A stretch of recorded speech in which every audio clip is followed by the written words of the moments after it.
ព្រះគម្ពីរពងសាយវិដាយក្សត្រទី1ចំពុកទី2រីឯពេលកំណត់ដែលដាវីតត្រូវសគត់បានជិតដល់ទ្រង់ក៏ផ្ដាំសាឡូមោនជាព្រះរាជបុត្រាទ្រង់ថាអញរៀបនឹងទៅតាមផ្លូវរបស់មនុស្សលោកទាំងឡាយហើយដូច្នេះចូលឯងខំប្រឹងឡើង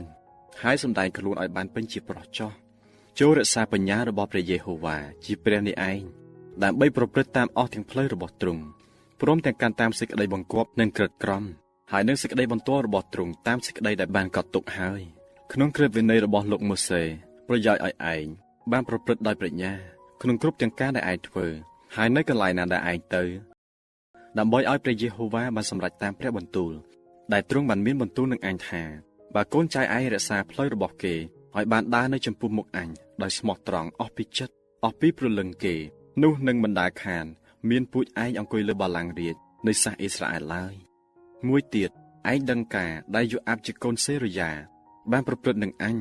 ជាការដែលវាបានធ្វើដល់មេទ័ពសាសអ៊ីស្រាអែល2នាក់នោះគឺអាប៊ីណឺជាកូនណឺហើយនិងអាម៉ាសាជាកូនយេធើដែលវាបានសម្លាប់បងទាំងកំចាយឈាមចម្បាំងនៅវេលាសុកសានត្រានក៏បានប្រឡាក់សម្ពុតក្រវ៉ាត់ដែលនៅចង្កេះខ្លួននិងស្បែកជើងដែលវាពាក់ដោយឈាមចម្បាំងដូច្នេះចូលឯងប្រព្រឹត្តដោយប្រាជ្ញារបស់ឯងកុំឲ្យសក់ស្កូវរបស់វាចោះទៅដល់ឋានឃុំព្រលឹងមនុស្សស្លាប់ដោយសុកសានឡើយតែចូលសម្ដែងសេចក្តីសប្បុរសដល់ពួកកូនបាស៊ីឡាយជាពួកស្រុកកាឡាតវិញឲ្យគេនៅក្នុងពួកអ្នកដែលបរិភោគនៅតុឯងត្បិតគេបានមកទទួលអញនៅគ្រាដែលអញបានរត់ពីអាប់សាឡុមជាបងឯងទៅមួយទៀតមានស៊ីម៉ាយជាកូនកេរ៉ាក្នុងពូជអម្បូបេនយ៉ាមីនជាអ្នកស្រុកបាហូរីមនៅជាមួយនឹងឯងដែរវាបានជាប្រមាថដល់អញដោយពាក្យជេរយ៉ាងធ្ងន់នៅថ្ងៃដែលអញបានទៅឲ្យស្រុកមហាណែមប៉ុន្តែវាបានចោលមកក្រាបទទួលអញនៅទន្លេយ៉ូដានវិញហើយអញបានស្បត់នឹងវាដោយនៅព្រះយេហូវ៉ាថាអញមិនសម្លាប់វាដោយដើរទេដូច្នេះកុំទុកឲ្យវានៅជាឥតទោសឡើយត្បិតឯងជាអ្នកប្រាជ្ញឯងដឹងជាត្រូវប្រព្រឹត្តយ៉ាងណាដល់វាត្រូវឲ្យសក់ស្កូវវាចោះទៅដល់ឋានឃុំព្រលឹងមនុស្សស្លាប់ដោយឈាមស្រេចហើយដាវីតក៏ផ្ទុំលក់ទៅជាមួយនឹងពួកអាយកោទ្រង់ទៅហើយគេបញ្ចុះសពទ្រង់នៅក្នុងទីក្រុងដាវីតឯពេលវេលាដែលស្ដេចដាវីតសោយរាជ្យលើសាសអ៊ីស្រាអែលទាំងអស់បាន40ឆ្នាំគឺសោយរាជ្យនៅក្រុងហេប្រុនបាន7ឆ្នាំហើយនៅក្រុងយេរូសាឡឹមបាន33ឆ្នាំរួចសាឡូមោនក៏ឡើងគង់លើបល្ល័ង្ករបស់ដាវីតជាព្រះបិតាទ្រង់ហើយរាជទ្រង់ក៏បានខ្ជាប់ខ្ជួនមាំមួនឡើងគ្រាមួយអាដូនីយ៉ាជាបុត្រនាងហាគីតចូលមកកល់បាតសេបាជាមេដាសាឡូមោនព្រះនាងសួរថាឯងមកនេះដោយមេត្រីឬអីទ្រង់ទូលឆ្លើយថាដោយមេត្រីទេរួចទ្រង់ទូលថាទូលបង្គំមានការចង់ទូលនឹងព្រះនាងបន្តិចព្រះនាងក៏ប្រាប់ថាជន់និយាយមកចោះនោះទ្រង់ទូលថាព្រះនាងជៀបហើយថារាជនេះជារបស់ផងទូលបង្គំហើយថាសាសអ៊ីស្រាអែលទាំងអស់បានមើលចំទូលបង្គំដោយសង្ឃឹមនឹងក្រុងរាជឡើងប៉ុន្តែ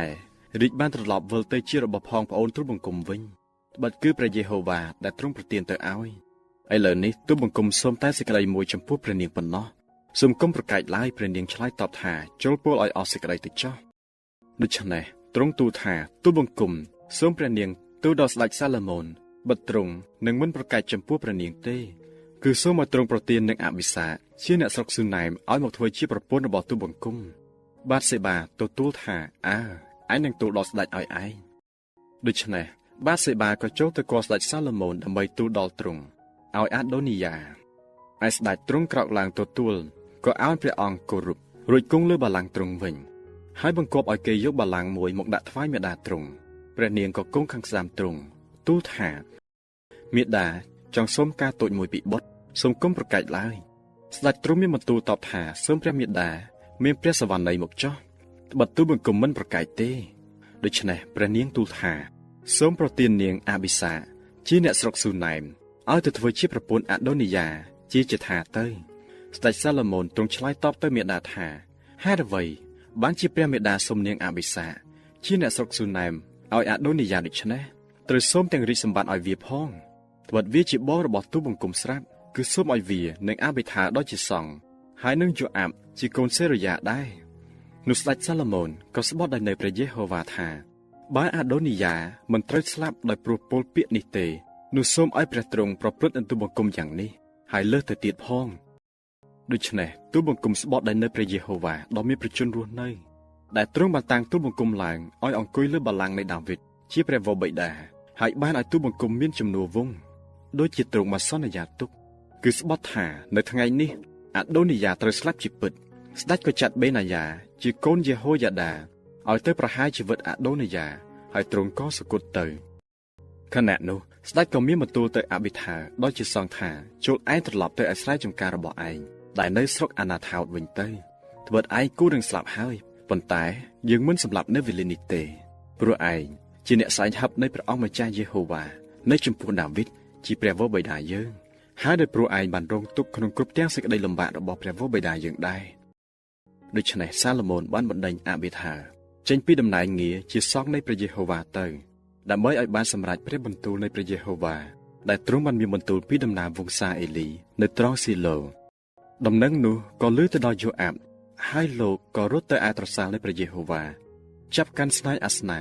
ត្បិតទោះបើលោកមិនបានទៅតាមអាប់សាឡុមក៏ពិតប៉ុន្តែបាននិយមតាមអាដូនីយ៉ាដែរមានគេមកក្រាបទូលស្ដេចសាឡូមោនថាយូអាប់បានរត់ទៅឯត្រសាលនៃព្រះយេហូវ៉ាហើយក៏នៅជិតអាសនានោះសាឡូមោនចាត់បេណាយ៉ាជាកូនយេហូយ៉ាដាឲ្យទៅដោយបន្ទូលថាចូលទៅប្រហារជីវិតវាទៅបេណាយ៉ាក៏ទៅឯត្រសាលនៃព្រះយេហូវ៉ាប្រាប់យូអាប់ថាស្ដេចទ្រង់បង្គាប់ឲ្យចេញមកតែលោកប្រកែកថាទេខ្ញុំនឹងស្លាប់នៅទីនេះវិញដូច្នេះបេណាយ៉ាក៏ទៅក្រាបទូលដល់ស្ដេចថាយូអាប់បានឆ្លើយមកទូលបង្គំយ៉ាងនោះស្ដេចមានបន្ទូលតបថាចូលធ្វើតាមពាក្យវាចោះចូលសម្លាប់វាហើយកប់វាទៅដើម្បីនឹងលុបឈាមដែលយូអាប់បានកំចាយដោយឥតហេតុចេញពីយើងហើយពីចំនួនវងនៃព្រះវរបិតាយើងទៅព្រះយេហូវ៉ាទ្រង់នឹងទម្លាក់ឈាមវាទៅលើក្បាលខ្លួនវាវិញពីព្រោះវាបានប្រហារជីវិតមនុស្ស2នាក់ដែលសុចរិតហើយល្អជាងវាដោយកាប់នឹងដាវតែដាវីតជាព្រះវរបិតាយើងទ្រង់មិនបានជ្រាបសោះគឺអាប៊ីនឺកូននឺជាមេទ័ពពួកអ៊ីស្រាអែលនិងអាម៉ាសាកូនយេធីមជាមេទ័ពពួកយូដា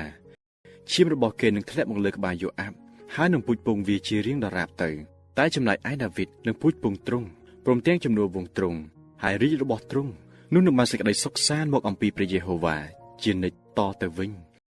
ដូច្នេះបេណាយ៉ាជាកូនយេហូយ៉ាដាក៏ឡើងទៅប្រហារសម្លាប់យូអាប់បងរួចគេបញ្ចុះក្នុងមុងរបស់លោកនៅទីរហោស្ថានស្ដេចទ្រង់ក៏តាំងបេណាយ៉ាជាកូនយេហូយ៉ាដាឲ្យធ្វើជាមេទ័ពជំនួសលោកហើយតាំងសាដុកដោយជាសង្ឃជំនួសអាប៊ីថាដែររួចមកស្ដេចទ្រង់ចាត់គេទៅ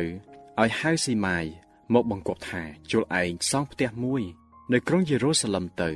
ហើយអាស្រ័យនៅទីនោះចុះកុំឲ្យចេញទៅឯណាទៀតឡើយត្បិតនៅថ្ងៃណាដែលឯងចេញទៅឆ្លងជ្រោះគេត្រន់នោះចូលឯងដឹងខ្លួនថាឯងនឹងត្រូវស្លាប់ជាមិនខានឈាមឯងនឹងធ្លាក់លើក្បាលឯងវិញស៊ីម៉ាយទូលឆ្លើយថាព្រះបន្ទូលទ្រង់ល្អណាស់ទូបង្គំជាបាបម្រើទ្រង់នឹងធ្វើដូចជាប្រកាសណាជាព្រះអង្គម្ចាស់នៃទូបង្គំបានមានបន្ទូលហើយស៊ីម៉ាយក៏នៅក្នុងក្រុងយេរូសាឡឹមជាយូរ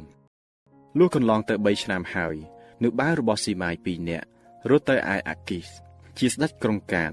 ជាបុត្រនៃម៉ាអាការួចមានគេប្រាប់ដល់ស៊ីម៉ាយថាមើលបាវរបស់អ្នកនៅឯក្រុងកាតដូច្នេះស៊ីម៉ាយក៏ចាត់ចែងចងកែបលាចេញទៅឯអាគីសនៅក្រុងកាតដើម្បីរកបាវរបស់ខ្លួនក៏ទៅនាំយកបាវពីក្រុងកាតមកវិញមានគេក្រាបទូលដល់សាឡូមោនថាស៊ីម៉ាយបានចេញពីក្រុងយេរូសាឡឹមទៅដល់ក្រុងកាតឥឡូវមកវិញហើយស្ដេចទ្រង់ក៏ចាត់គេឲ្យទៅហៅស៊ីម៉ាយមកមានបន្ទូលសួរថាតើយើងមិនបានឲ្យឯងស្បត់ដោយនៅព្រះយេហូវ៉ាទេឬអីតើមិនបានប្រាប់បញ្ជាក់ដល់ឯងឲ្យដឹងជាប្រកាសថានៅថ្ងៃណាដែលឯងនឹងចេញដំណើរទៅឯក្រុងដទៃណាមួយនោះឯងនឹងត្រូវស្លាប់ជាមិនខានទេឬអីហើយឯងបានទទួលព្រមថាព្រះបន្ទូលនៃទ្រង់ដែលទូបង្គំបានលើនេះល្អណាស់ដែរដូច្នេះហេតុអ្វីបានជាឯងមិនបានកាន់តាមសម្បត្តិនៃព្រះយេហូវ៉ានិងសេចក្តីដែលយើងបានបង្គាប់នោះស្ដេចក៏មានបន្ទូលនឹងស៊ីម៉ាយទៀតថាឯងស្គាល់ការអាក្រក់ទាំងប៉ុន្មានដែលលាក់ក្នុងចិត្តឯងគឺជាការដែលឯងបានប្រព្រឹត្តដល់ដាវីតជាព្រះវរបិតាយើងហើយដូច្នេះព្រះយេហូវ៉ានឹងទម្លាក់ការអាក្រក់របស់ឯងនោះមកលើក្បាលឯងវិញតែស្ដេចសាឡូមោននឹងបានពរហើយរាជរបស់ដាវីតនឹងបានតាំងនៅចំពោះព្រះយេហូវ៉ាជាដរាបតទៅនោះស្ដេចទ្រង់បង្គាប់ទៅបេណាយ៉ាជាកូនយេហូយ៉ាដាហើយលោកក៏ចេញទៅប្រហារជីវិតឲ្យវាស្លាប់ទៅឯរាជនោះបានតាំងជាមាំមួនក្នុងអំណាចសាឡូមោនហើយ